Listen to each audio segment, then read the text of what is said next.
તમારો નવો જન્મ થયો છે સવિતાબેન, પણ તમારે ભગવાનનો નહીં એ વ્યક્તિનો આભાર માનવો જોઈએ, જેને પોતાનો જીવ જોખમમાં મૂકીને તમને પોતાની એક કિડની આપી છે. જો એ સમયસર ન આવી હોત તો તમારો જીવ બચાવવો અશક્ય હતો. ડોક્ટરના આ ગંભીર શબ્દો સાંભળીને હોસ્પિટલની પથારીએ સૂતેલા સવિતાબેનની આંખોમાં આંસુ આવી ગયા. એમને પૂરી ખાતરી હતી કે એમનો દીકરો જ એમને તારણહાર બન્યો હશે. પણ જ્યારે નર્સે ધીમેથી દરવાજો ખોલ્યો અને વ્હીલચેર એક કિડની આપનાર વ્યક્તિને રૂમમાં લાવી, ત્યારે સવિતાબેનનું હૃદય જાણે એક પળ માટે થંભી ગયું. એ બીજું કોઈ નહીં પણ એમની પોતાની વહુ મીરા હતી. એ જ મીરા જેને સવિતાબેને દુનિયામાં સૌથી વધુ ધિક્કારતા હતા.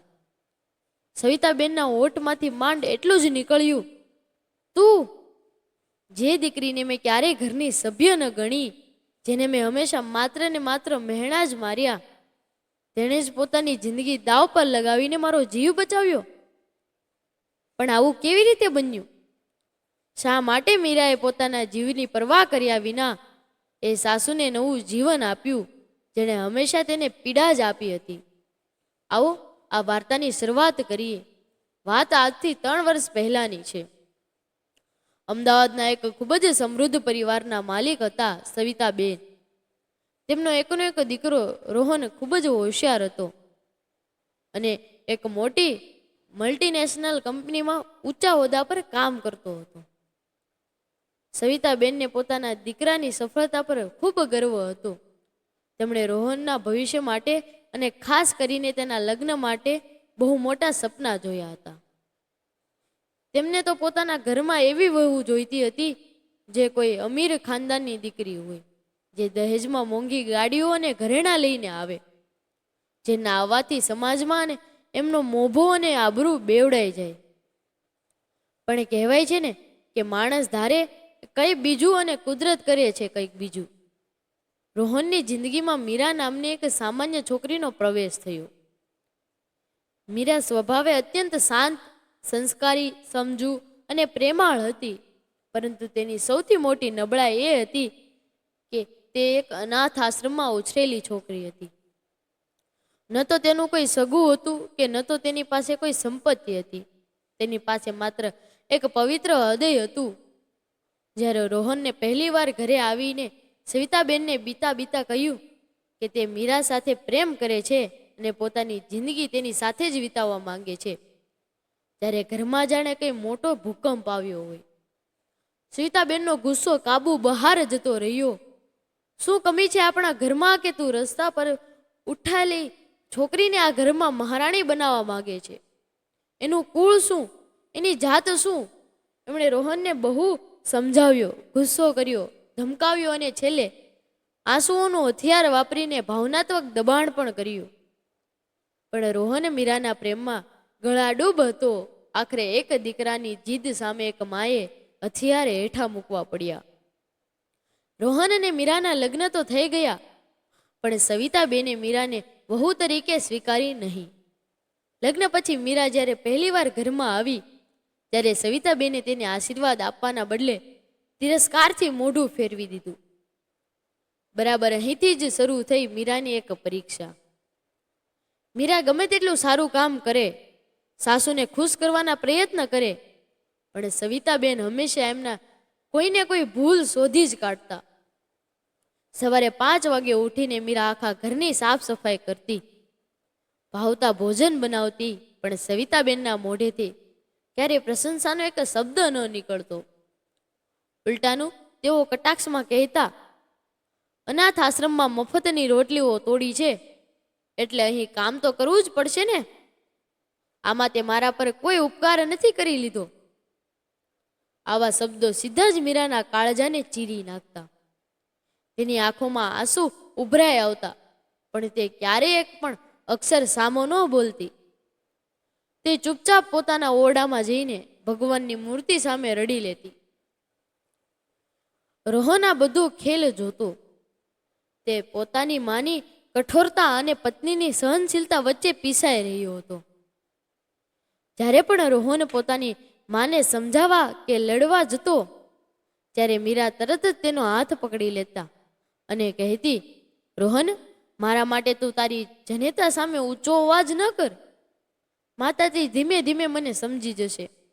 મારો પ્રેમ અને મારી સેવા એક દિવસ તેમનું કઠોર દિલ જરૂર પીગળાવશે. મીરાના શબ્દોમાં ગજબની ધીરજ હતી, પણ પરિસ્થિતિ સુધારવાને બદલે બગડતી ગઈ. એક દિવસ ઘરમાં મોટી પૂજા રાખવામાં આવી હતી. શહેરમાંથી ઘણા બધા મહેમાનો અને સગા સંબંધીઓ આવ્યા હતા. મીરાએ સવારથી પરસેવો પાડીને બધા માટે પોતાના હાથે રસોઈ બનાવી હતી.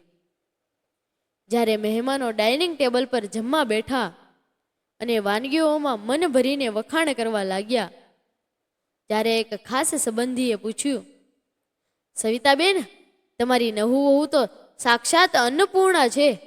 રસોઈમાં તો જાદુ છે. ક્યાં ઘરની છે દીકરી? આ સવાલ સાંભળતા જ સવિતાબેનનો અહંકાર ઘવાયો. તેમને લાગ્યું કે મીરા બધાની વાહી લૂંટી રહી છે. તેમણે બધા મહેમાનોની વચ્ચે એકદમ ઊંચા અને કઠોર અવાજે કહ્યું, અરે, ક્યાં મોટા ઘરની વાત કરો છો? આ તો સાવ અનાથ છે. આના મા બાપનું કોઈ ઠેકાણું જ નથી. મારા દીકરાએ આંધળા થઈને જીદ કરી એટલે માટે પરણાવી લાવવી પડી. બાકી મારા ઘરની વહુ બનાવવાની આનામાં કોઈ લાયકાત કે ઓકાત જ નથી. અજાણ્યા લોકો વચ્ચે આટલું મોટું અપમાન સાંભળીને મીરાના પગ નીચેથી જમીન સરકી ગઈ. એનું હૃદય ભાંગીને ભૂક્કો થઈ ગયું. હાથમાં પકડેલો પાણીનો જોગ ધ્રુજવા લાગ્યો. તે પોતાના ડૂસકા છુપાવવા રસોડા તરફ દોડી ગઈ. પણ માત્ર 10 મિનિટ પછી જ પોતાની લાલ થયેલી આંખો લૂછીને મીરા ફરીથી ચહેરા પર એક મીઠું સ્મિત લાવીને બધા મહેમાનોને આગ્રહ કરીને મીઠાઈ પીરસવા બહાર આવી ગઈ. એણે નક્કી કરી લીધું કે પોતાની પીડાના કારણે તે ઘરની આબરૂ ક્યારેય નહીં જવા દે. આ ઘટના પછી પણ દિવસો પસાર થતા ગયા. મીરાએ પોતાની ફરજમાં ક્યારેય કોઈ કમી આવવા ન દીધી અને સવિતાબેને પોતાના વર્તનમાં કોઈ બદલાવ ન લાવ્યો. પણ કહેવાય છે ને કે સમય ક્યારે પલટાઈ જાય એ કોઈ કહી શકતું નથી. એક દિવસ એવું બન્યું જેણે આખા પરિવારની શાંતિને મૂળમાંથી હલાવી દીધી. સવિતાબેનને છેલ્લા કેટલાક અઠવાડિયાથી ખૂબ જ થાક લાગતો હતો. તેમના પગમાં સોજા રહેતા હતા. તેઓ તેને ઉંમરની નબળાઈ સમજીને સતત અવગણતા રહ્યા. એક સાંજે પોતાના રૂમમાં આરામ કરતા કરતા અચાનક સવિતાબેનને પીઠમાં અને પેટમાં ભયંકર દુખાવો પડ્યો. જોરથી એમની શીશ નીકળી ગઈ અને આંખો આગળ અંધારા આવવા લાગ્યા. કોઈ કઈ સમજે તે પહેલા જ તેઓ બેભાન થઈ જમીન પર ઢળી પડ્યા. સવિતાબેનના જમીન પર પડવાના અવાજથી આખા ઘરમાં દોડાદોડી મચી ગઈ. રસોડામાંથી મીરા અને ઉપરના રૂમમાંથી રોહન તરત જ નીચે દોડી આવ્યા. પોતાની માને આવી બેભાન હાલતમાં જોઈને રોહનના તો હોશ જ ઉડી ગયા. મીરાએ જરાય સમય બગાડ્યા વિના સમજદારી વાપરીને તરત જ એમ્બ્યુલન્સ બોલાવી લીધી. સાયરનના ડરમણા અવાજ વચ્ચે તેઓ શહેરની સૌથી મોટી હોસ્પિટલમાં પહોંચ્યા. ઇમરજન્સી રૂમની બહાર રોહન એકદમ શૂન્ય થઈને બેઠો હતો. મીરા દિવાલ પાસે ઊભી ઊભી સતત ભગવાનને પ્રાર્થના કરી રહી હતી. થોડા કલાકો પછી ડોક્ટર બહાર આવ્યા. તેના ચહેરા પર તણાવ સ્પષ્ટ દેખાતો હતો. રોહનને ગભરાતા અવાજે પૂછ્યું, સાહેબ, મારી માને શું થયું છે? એ હવે ઠીક તો છે ને? ડોક્ટરે એક ઊંડો શ્વાસ લીધો અને અત્યંત ગંભીરતાથી કહ્યું, જુઓ રોહનભાઈ, મારે તમને એક ખૂબ જ ખરાબ સમાચાર આપવા પડશે. અમે બધા જરૂર રિપોર્ટ કાઢવ્યા છે. સવિતાબેનની બંને કિડની ખરાબ રીતે ડેમેજ થઈ ગઈ છે. સાદા શબ્દોમાં કહું તો કિડની કામ જ કરતી બંધ થઈ ગઈ છે. એમની સ્થિતિ અત્યારે ખૂબ જ નાજુક છે. જો આપણે તેમનો જીવ બચાવવો હોય તો બને તેટલી જલ્દી કિડની ટ્રાન્સપ્લાન્ટ કરવી પડશે, નહીતર એમની પાસે બહુ ઓછો સમય બચ્યો છે. આ ભયાનક શબ્દો સાંભળતા જ રોહન જાણે અંદરથી ભાંગી ગયો. એની આંખોમાંથી આંસુ વહેવા લાગ્યા. જે માએ તેને આંગળી પકડીને ચાલતા શીખવ્યું હતું, તેને આ રીતે મોતના મુખમાં ધકેલાતી જોવી કોઈ પણ દીકરા માટે અસહ્ય પીડા હતી. મીરાએ તરત જ આગળ વધીને રોહનને સંભળાવ્યો અને શાશ્વત આપી, તમે હિંમત ન હારો, આપણે કોઈ પણ ભોગે માજીનો જીવ બચાવીશું. તરત જ કિડની આપનાર યોગ્ય વ્યક્તિને શોધખોળ શરૂ થઈ ગઈ. સૌથી પહેલા રોહનને જ પોતાની ટેસ્ટ કરાવ્યો. એને પૂરી ખાતરી હતી કે એક દીકરા તરીકે પોતાની ફરજ પૂરી કરશે અને માને નવું જીવન આપશે. પણ નસીબને કંઈ બીજું જ મંજૂર હતું. જ્યારે મેડિકલ રિપોર્ટ આવ્યો ત્યારે ખબર પડી કે રોહન અને તેની માનું બ્લડ ગ્રુપ અને ટિશ્યુ બિલકુલ મેચ થતા ન હતા. તબીબી વિજ્ઞાનના નિયમો પ્રમાણે રોહન ઈચ્છે તો પણ પોતાની કિડની આપી શકે તેમ ન હતો. હવે શું કરવું? સમય રેતીની જેમ મુઠ્ઠીમાંથી સરકી રહ્યો હતો. રોહનને પોતાના બધા જ સગા સંબંધીઓને ફોન કરવાનું શરૂ કર્યું. જેઓ હંમેશા તેમની પાર્ટીઓમાં આગળ પડતો ભાગ લેતા હતા, જેમના ઊંચા સ્ટેટસ વિશે સવિતાબેન હંમેશા સમાજમાં ગર્વ લેતા હતા. પણ જ્યારે ખરેખર જીવ આપવાની કે મદદ કરવાની વાત આવી ત્યારે બધા લોકો બહાના કાઢવાનું શરૂ કરી દીધું. કોઈએ કહ્યું કે તેમને ડાયાબિટીસ છે, તો કોઈએ બ્લડ પ્રેશરનું બહાનું આગળ ધર્યું. અમુકે તો રોહનનો ફોન ઉપાડવાનો જ બંધ કરી દીધો. આ એ જ લોકો હતા જેમની સામે સવિતાબેનને થોડા સમય પહેલા મીરાનું અપમાન કર્યું હતું. આજે એ જ સમાજ, એ જ સગપણ અને એ જ પૈસા કોઈ કામના નહોતા આવી રહ્યા. સવિતાબેનને હવે થોડો થોડો હોશ આવી ગયો હતો. તેમને આ બધી જ પરિસ્થિતિની જાણ થઈ ગઈ હતી. આઈસીયુની પથારી પર પડેલા એ અભિમાની સ્ત્રીએ આજે જિંદગીમાં પહેલીવાર સમજાયું કે જીવનની સાચી કિંમત બેંક બેલેન્સથી નથી, પણ સાચા સંબંધોની નક્કી થાય છે. મનમાં ને મનમાં તેઓ અસહતા અનુભવી રહ્યા હતા. રોહન સંપૂર્ણપણે હતાશ થઈને હોસ્પિટલની બહાર બાકડા પર માથું પકડીને રડી રહ્યો હતો. તેને લાગ્યું કે તે હવે પોતાની જનેતાને બચાવી નહીં શકે. બરાબર એ જ સમયે મીરા તેની પાસે આવી. તેણે હળવેથી પોતાના પતિના ખભા પર હાથ મૂક્યો અને અત્યંત મક્કમ અવાજે કહ્યું, રોહન, તમે જરાય ચિંતા ન કરો, માજીને કંઈ નહીં થાય. મેં ડોક્ટર સાથે બધી વાત કરી લીધી છે. રોહને આંસુ ભરેલી આંખો ઊંચું જોયું. તેને આશ્ચર્ય થયું, આ વાત કરી દીધી, પણ કેવી રીતે? આપણે હજી સુધી કોઈ ડોનર જ નથી મળ્યો. મીરાના ચહેરા પર એક શાંતિ હતી. તેણે ધીમેથી એક કાગળ રોહનના હાથમાં મૂક્યો. મારો ટેસ્ટ થઈ ગયો છે રોહન, અને મારો રિપોર્ટ સંપૂર્ણપણે મેચ થઈ ગયો છે. માજીને મારી કિડનીની સેટ થઈ જશે. પોતાની પત્નીના મોઢેથી આટલો મોટો નિર્ણય સાંભળીને પતિ પોતાના આંસુ જરાય પણ રોકી ન શક્યો. તે ત્યાં જ હોસ્પિટલની લોબીમાં ઘૂંટણા ભેર બેસી ગયો. તેને કલ્પના પણ નહોતી કે જે સ્ત્રીએ આ ઘરમાં લગ્ન કરીને આવ્યા પછી માત્ર ને માત્ર કડવાશ અને તિરસ્કાર જ સહનો કર્યા છે, તે આવો પરોપકાર કેવી રીતે કરી શકે? રોહને રડતા રડતા કહ્યું, ના, બિલકુલ નહીં. હું તને આટલો મોટો ખતરો નહીં ઉઠાવવા દઉં, ક્યારેય મંજૂર નહીં આપું. મારી માએ તને જિંદગીભર શું આપ્યું છે? માત્ર મહેણા, દુઃખ અને પરાવાર અપમાન. તો પછી તું શા માટે ને તારો પોતાનો જીવ જોખમમાં મૂકે છે? આ સાંભળીને પ્રેમાળ અને સમજુ પત્નીએ ખૂબ જ શાંતિથી નીચે બેસીને પોતાના જીવનસાથીના આંસુ લૂછ્યા. તેના ચહેરા પર એ સમયે એક અદ્ભુત તેજ ઝળહળી રહ્યું હતું. તેણે અત્યંત મધુર અવાજમાં કહ્યું, તેમણે મને કદાચ પ્રેમ નથી આપ્યો, પણ તેમણે મને આ દુનિયાની સૌથી અમૂલ્ય અને કિંમતી ભેટ જરૂર આપી છે, અને એ ભેટ તમે છો. જો માજી આ દુનિયામાં ન હોત તો તમે પણ મારા જીવનમાં ન હોત. એક દીકરા તરીકે તમારી સૌથી પહેલી ફરજ છે કે કોઈ પણ ભોગે બચાવવાની, અને તમારી અર્ધાંગીની હોવાના નાતે તમારા ચહેરા પરની આ પીડા દૂર કરવી એ મારી સૌથી મોટી ફરજ છે. મહેરબાની કરીને મને આ પુણ્યનું કામ કરતા રોકશો નહીં. પત્નીના આ નિસ્વાર્થ પ્રેમ સામે રોહનની બધી જ દલીલો હારી ગઈ. પણ હવે સૌથી મોટો પ્રશ્ન એ હતો કે આખી વાત દર્દીને કેવી રીતે સમજાવવી. જો એ સાસુને ભૂલથી પણ એમ ખબર પડી કે તેમની સારવાર એ જ અનાથ દીકરીના સહારે થઈ રહી છે, તો કદાચ તેઓ પોતાનો જીવ આપી દેશે, પણ આ ઉપકાર ક્યારેય સ્વીકારશે નહીં. એટલે ડોક્ટર અને પરિવાર વચ્ચે એક ગુપ્ત સમજૂતી થઈ.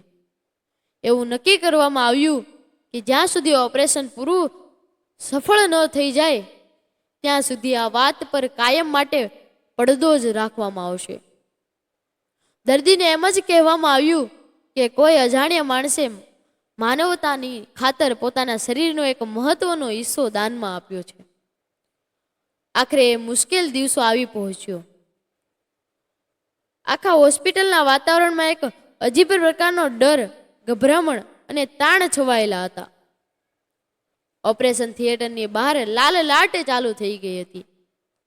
અંદર એક તરફ જિંદગી અને મોત વચ્ચે ઝોલા ખાતી એક વૃદ્ધ સ્ત્રી હતી, અને બરાબર એની બાજુ રૂમમાં પોતાનું સર્વસ્વ કુરબાન કરવા તૈયાર એક યુવાન દીકરી હતી.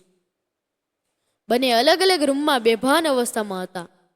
બહાર રોહન સાવ એકલો દિવાલના ટેકે ઊભો ઊભો સતત ઈશ્વરને પ્રાર્થના કરી રહ્યો હતો કે બધું હેમખેમ પાર પડી જાય. તેના માટે એક એક સેકન્ડ જાણે એક એક વર્ષ સમાન લાંબી અને પીડાદાયક લાગી રહી હતી. ડોક્ટરોની આખી ટીમ માટે પણ આ કોઈ સામાન્ય સર્જરી ન હતી. ઉંમર અને નબળાઈના કારણે કેસ ખૂબ જ ગંભીર બની ગયો હતો. સતત 5 કલાકો સુધી સર્જનોએ પોતાનો પૂરેપૂરો જીવ રેડી દીધો. બહાર ઉભેલા દીકરાના હૃદયના ધબકારા દર મિનિટે એટલા વધી રહ્યા હતા કે જાણે હમણાં છાતી ચીરીને બહાર આવી જશે. અને આખરે 5 કલાક પછી ઓપરેશન થિયેટરનો દરવાજો ખુલ્યો. મુખ્ય સર્જન બહાર આવ્યા. તેમના કપાળ પર પરસેવાના ટીપા હતા, પણ ચહેરા પર એક હળવી મુસ્કાન સ્પષ્ટ દેખાતી હતી. તેમણે ઊંડો હાશકારો અનુભવતા કહ્યું, ભગવાનનો ખૂબ ખૂબ આભાર માનો. સર્જરી 100% સફળ રહી છે. બંને જણા હવે સંપૂર્ણપણે ખતરાની બહાર છે અને નવું અંગ બરાબર કામ કરવા લાગ્યું છે. આ શબ્દો સાંભળતા જ રોહન ત્યાંથી જમીન પર માથું ટેકાવીને ઉપરવાળાનો આભાર માનવા લાગ્યો. થોડા દિવસો પછી સાસુને પૂરેપૂરું ભાન આવ્યું. તેમની તબિયતમાં ખૂબ ઝડપથી સુધારો થઈ રહ્યો હતો. તેમને જ્યારે ખબર પડી કે કોઈ અજાણ્યા ફરિશ્તાએ તેમને નવું જીવન આપ્યું છે, ત્યારે એમના મનમાં તે તાળના હારને જોવાને અને તેનો દિલથી આભાર માનવાની ઈચ્છા જાગી. અને પછી ડોક્ટરના કહેવા પર નર્સે ધીમેથી દરવાજો ખોલ્યો અને વ્હીલચેરમાં એ અજાણ્યા ફરિશ્તાને રૂમમાં લઈને આવી. જ્યારે પલંગ પર સૂતેલી સ્ત્રીએ દરવાજા તરફ નજર કરી ત્યારે જાણે રૂમની હવા ત્યાં જ થંભી ગઈ. વ્હીલચેરમાં બીજું કોઈ નહીં પણ એમની પોતાની પુત્રવધુ બેઠી હતી. તેનો ચહેરો ઓપરેશનના કારણે સાવ ફિક્કો પડી ગયો હતો. શરીરમાં નબળાઈ ચોખ્ખી દેખાતી હતી, પણ એની આંખમાં સાસુ માટે કોઈ ફરિયાદ નહોતી. માત્ર ને માત્ર આદર અને પ્રેમ છલકાઈ રહ્યો હતો. રૂમમાં એકદમ શાંતિ છવાઈ ગઈ. સાસુની આંખો આશ્ચર્યથી ફાટી ગઈ હતી. મોં ખુલ્લું રહી ગયું હતું. જે દીકરીને તેમણે હંમેશા રસ્તા પરની કહીને વારંવાર ઠુકરાવી હતી, તેણે જ આજે તેમનું મોતના મુખમાંથી પાછા ખેંચી કાઢ્યા હતા. પથારી પર બેઠેલા વૃદ્ધ સ્ત્રીની નજર સતત વ્હીલચેરમાં બેઠેલી એ દીકરી પર ટકેલી હતી. ધીમે ધીમે તેમના મગજમાં એક કડવું સત્ય ઉતરી રહ્યું હતું. જે પૈસા, બંગલા ને ઊંચા મોભા પર તેમને આખી જિંદગી આટલો બધો ગર્વ હતો, તેમાંથી એક પણ વસ્તુ તેમના જીવનને બચાવવા માટે નહોતી કામ આવી. એમના કહેવાતા સગા સંબંધીઓએ મુશ્કેલીના સમયે સાવ મોઢું ફેરવી લીધું હતું. અને જે દીકરીને તેમણે હંમેશા તુચ્છ ગણી હતી, જેને કાયમ રસ્તા પરની કહીને અપમાનિત કરી હતી, તેણે જ કોઈ પર જાતના સ્વાર્થ વગર પોતાનો જીવ દાવ પર લગાવી દીધો હતો. આ વિચાર આવતાની સાથે જ અચાનક વર્ષોથી બંધાયેલો અહંકારનો બંધ એક ઝાટકે તૂટી પડ્યો. સાસુની આંખોમાંથી પસ્તાવાના આંસુઓની ધાર વહેવા લાગી. તેઓ પોતાની પથારીમાંથી ઊભા થઈને સામે જવા માંગતા હતા, પણ તેમના શરીરમાં જરાય તાકાત નહોતી. દીકરાએ તરત જ આગળ આવીને તેમનો ટેકો આપ્યો. વૃદ્ધ સ્ત્રી રડતા રડતા બોલ્યા, બેટા, મને માફ કરી દે. આટલા શબ્દો બોલતા તો તેમના ગળે ડૂમો બાજી ગયો. મેં આખી જિંદગી માત્ર કાચના ટુકડા જ ભેગા કર્યા અને મારી પાસે રહેલા આટલા અમૂલ્ય હીરાને હું ક્યારેય ઓળખી જ ન શકી. મેં તને કેટલા મહેણા માર્યા, તારું કેટલું અપમાન કર્યું, છતાં તે મારા માટે આટલું મોટું બલિદાન આપ્યું. તું કઈ સામાન્ય માણસ નથી, તું તો મારા માટે સાક્ષાત દેવદૂત બનીને આવી છે. હું તારી ગુનેગાર છું, મને માફ કરી દે. જીવનમાં પહેલીવાર પોતાની સાસુના મોઢેથી દીકરી શબ્દ સાંભળીને એ વહુની આંખો પણ છલકાઈ ગઈ. તેનાથી હવે રહેવાયું નહીં. તેણે ધીમેથી વ્હીલચેરમાંથી આગળ ઝૂકીને સાસુના બંને હાથમાં હાથ લઈને તેણે પોતાના આંસુ લૂછ્યા. ખૂબ જ મીઠાશથી કહ્યું, માં, તમે આ શું બોલો છો? વડીલો ક્યારેય પોતાના બાળકોની માફી ન માગે.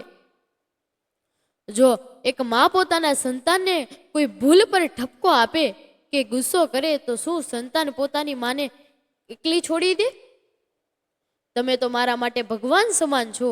મને તો બાળપણથી ક્યારેય મા બાપનો પ્રેમ મળ્યો ન હતો. તમે ભલે ગુસ્સામાં પણ મને આ પરિવારનો હિસ્સો તો બનાવી. તમારો જીવ બચાવો એ કોઈ ઉપકાર નથી, પણ એક દીકરી તરીકે મારો સૌથી પહેલો ધર્મ હતો. આટલો નિસ્વાર્થ પ્રેમ જોઈને સાસુએ આગળ વધીને વહુને પોતાના ગળે લગાવી લીધી. વર્ષો જૂની નફરત આજે સાચા પ્રેમના આંસુઓથી ધોવાઈ ગઈ હતી. આ દ્રશ્ય જોઈને બાજુમાં ઉભેલા પતિની આંખોમાં પણ ખુશીના આંસુ વહેવા લાગ્યા. આજે પહેલી વાર આ પરિવાર સાચા અર્થમાં એક પરિવાર બન્યો હતો. થોડા અઠવાડિયો પછી જ્યારે બંને જણા સંપૂર્ણપણે સાજા થઈ હોસ્પિટલમાંથી રજા લઈને ઘરે પાછા ફર્યા, ત્યારે બંગલાનું વાતાવરણ એકદમ બદલાઈ ગયું હતું. હવે ઘરમાં કોઈ કડવાશ કે કોઈ ડર નહોતો. જે સ્ત્રી ક્યારેય પોતાની વહુ સામે સીધી રીતે જોતી પણ નહોતી, તે હવે તેને પોતાની સગી દીકરી કરતા પણ વધારે પ્રેમ રાખવા લાગી હતી. સવારે હવે વહુને એકલી આખા ઘરનું કામ નહોતું કરવું પડતું. સાસુ પણ હોશે હોશે તેને રસોડામાં મદદ કરતા અને બંનેના મા દીકરી જેમ સાથે બેસીને હસી મજાક કરતા. તેમણે હવે સમાજના લોકોને અને પેલા સગા સંબંધીઓને પણ છાતી ઠોકીને અને ગર્વથી કહેવાનું શરૂ કરી દીધું હતું કે અમીરી કોઈના કપડાં કે પૈસા નથી, પણ એના સંસ્કારોથી નક્કી થાય છે. અને મારી વહુ જેવી સંસ્કારી દીકરી આખી દુનિયામાં કોઈની પાસે નથી.